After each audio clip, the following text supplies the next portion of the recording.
Hey, what's going on? This is Jeremy at ibl.ai. Today I'm showing you one of our newest features, the Community Mentors feature, which allows admins within their own environment on the Mentor AI platform to connect all of the community mentors that we make available on our main environment within their private environment to all learners who might like to communicate with them.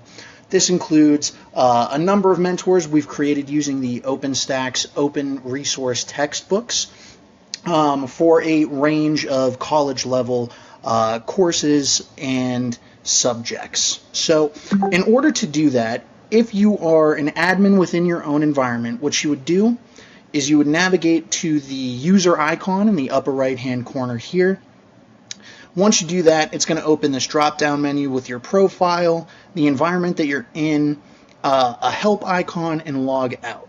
You're going to select the name of the environment that you're in, which is going to open this organization window for different types of management features you have available to you as an admin.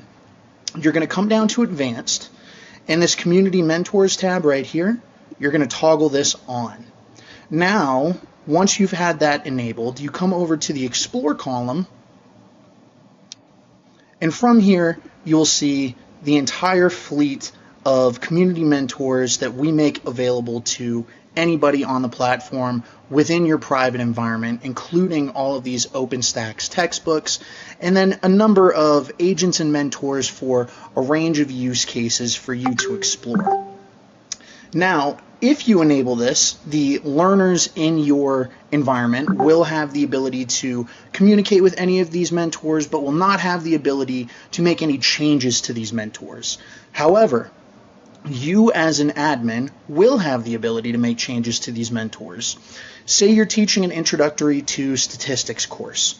If you select on this mentor, one of the community mentors that you've just made available within your environment, you can come to this drop-down menu in the upper left-hand portion of the screen where you see the name of the mentor, and you can come in and add your own data sets, edit the system prompt, change the model that the mentor is connected to, and even embed this directly into your LMS or student information system, wherever you would like the mentor to reside. And that's a very quick overview of the Community Mentors feature that we've just made available. As always, thank you so much for tuning in, and learn more at ibl.ai.